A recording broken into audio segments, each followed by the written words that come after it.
Previously, on Fire Emblem, Shadow Dragon and the Blade of Light, Marth arrives at Castle Dale for a rescue mission, helping Princess Minerva of Macedon to rebel, heads towards the Archanean capital of Pallas, and storms the castle, freeing many prisoners inside. With the capital liberated and many strong allies by his side, Marth starts his long march towards his homeland of Altea. As Marth hurries towards Altea, they are stopped by the Grustian Wooden Cavalry Regiment. Comprised of many ballisticians, these noisy hulking metal boxes are approaching. Can Marth defeat them? In this chapter, 14 units must be deployed. The player army deploys in the east, as 3 separate groups, with a convoy near the central group, while the enemy army deploys in 4 groups, 3 of these occupying each of the 3 roads while the remaining guard the castle. I decide to unite my 3 groups and move towards the central road. North of this road is a village. When Marth visits it, he meets Beck, a ballistician from Dale, who after being defeated in combat, hid in this village. He would like to join our army, boasting that his Thunderbolt can defeat any ballista with a single shot. Beck is a ballistician. He's got a high defense stat, but his speed is terrible, and so is his movement, so he's not a very good unit, although he does have a bit of a niche in this specific chapter. His boast about the Thunderbolt he carries is not a lie, and he will one-shot most ballisticians in this chapter. Unfortunately, the rampart tiles that surround his village block his movement, so he's stuck there, not the best way of introducing him in my opinion. In the northern forested patch of land is a house that talks about the Thunderbolt's properties, while the house on the southern forest talks about how this fort was a part of Archanea, but being defeated by General Camus, they have been overrun by Grust. There's an armory near it, which holds the inventory of chapter 11. In the central road, there's an enemy hero among the ballisticians. This is Astram, Media's lover. He can be recruited with Media, Astram being glad that Media is safe, with her giving the news of the capital's liberation. Astram will resume his fight with Dollar again, Media being glad she can be together again with him, Astram commenting that she has matured since he had last seen her. Astram is a hero, a 7 movement class that wields swords. He starts with good HP, skill and speed, enough weapon level to use all swords, and his growths in HP and strength are also pretty good. He's pretty good in combat, and can be a safe adoption to any lineup, though if units like Navarre and Ogma have been promoted, there might be somewhat less demand for someone like Astram. With the central road clear, I make my approach towards the castle, slowly peeling apart the ballistician defense there. The 2 nearby thieves will drop Rider's Banes when defeated. With the boss isolated, I finally deal with him. Guarding this castle is Grigas, a level 5 ballistician with a pachyderm. He's incredibly bulky and powerful, but being locked at 2 range means he can be easily exploited with melee range attacks. I start with Wendell's Bolganon, then continue with Navarre and end him with Minerva. Marth moves to seize the castle, with Grigas congratulating our victory, though warning him that he will soon face Camus and his Sable Knights, the greatest warriors of the world. Marth heads to the southwest.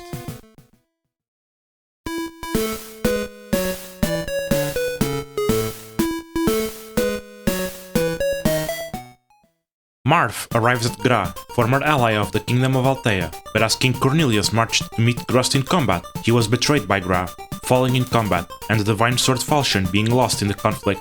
2 years have since passed, and Marth will finally face the treacherous King Jiol. In this map, 14 units must be deployed.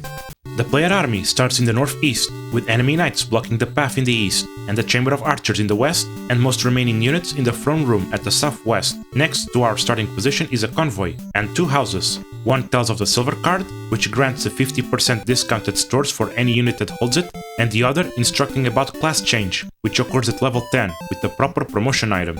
I move Marth west towards the village, while Julian lowers the drawbridge to allow my units to cross the river into the castle. When Marth arrives into the village, a distinguished gentleman will give him the Thoron Tome, claiming to belong to Bishop Boa of Archanea, who had lost it to Heimler of Grust.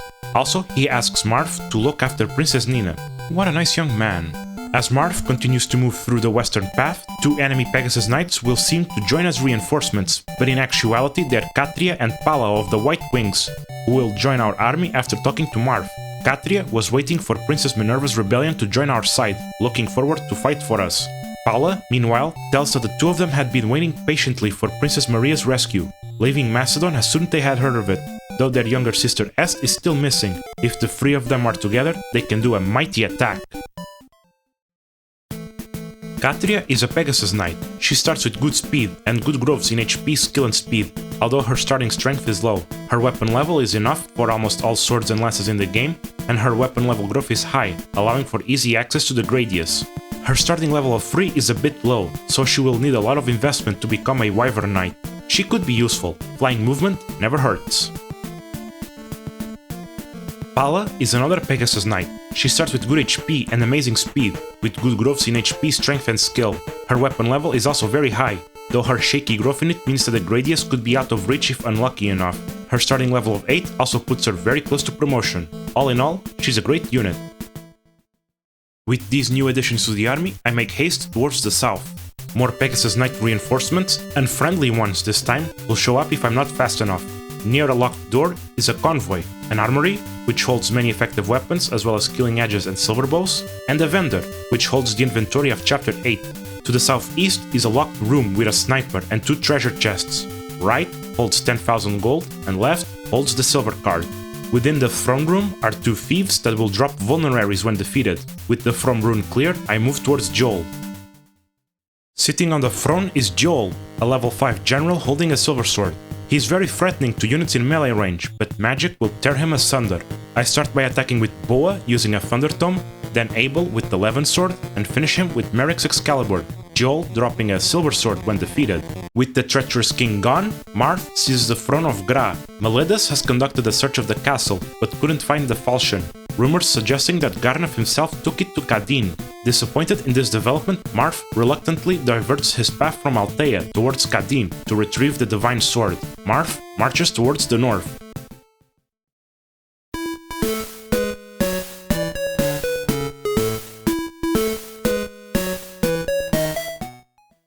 Marth has reached Khadein, the city of magic, which has fallen under the control of Garnef. The spells of this city are incredibly powerful. Those who stand against them soon fall. Is this city truly lost? In this map, 16 units must be deployed. The player army starts in the south, with 2 enemy mages nearby, and many other enemies scattered throughout the north.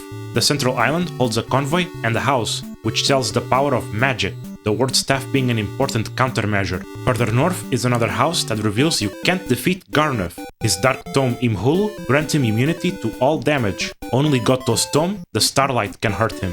Garnef himself is stationed in a walled island that holds 2 chests, many mage reinforcements spawning from that island. As such, the castle is guarded by a generic bishop. I move my army towards the north, with liberal application of the ward staff to help protect against the mages. I set a defense in the east against the reinforcement mages, and use effective damage against the Wyvern Knights. This desert will slow most of my units, but flyers and mages are unhindered. One of the mages will drop a Thunder Tome after being defeated, while the thief will drop a Recover Staff. After enough turns have passed, Garnef will leave the map, daring Marth to go to Thebes to confront him. With the treasure room open, Julian can loot the chests. Left holds a talisman, the stat booster that increases resistance by 7, which I give to Cain, while right holds a power ring, which I give to Media. On the very north of the map, there's a convoy, 2 armories, one which holds silver weapons and the other holding the inventory of the previous chapter, and 2 vendors, one holding a variety of tomes including the Hellfire and Bolganon tomes, and the other holding a more varied inventory, including Recover Staffs. After clearing most of the map, I move towards the bishop guarding the castle. He holds a Swarm Tome, the most powerful generic tome in the game, but also quite heavy. I take him on with Merrick, since he's fast enough to double him with Excalibur. Marth seizes the castle, receiving a distant magic message from Archbishop Goto, who reveals that both Meloa and Garnef were his disciples, Garnef having stolen the Imhulu Tome. Goto believes that Garnef holds the Falchion. Having both it and Imhulu, Garnef is invincible. Not even Dollar could stand against him. Goto tells Marth to bring him the Light Sphere and Star Sphere. With them, Goto can grant him the Starlight Tome, the only spell that can defeat him. Marth marches to the southwest. A ray of hope may have been shown to Marth. There is a way to defeat Garnef, but with the Light Sphere and Star Sphere still so far away from him, Marth sets his eyes back on his homeland, so close to him. Thank you for watching, and I'll see you next time, as Altea is finally liberated.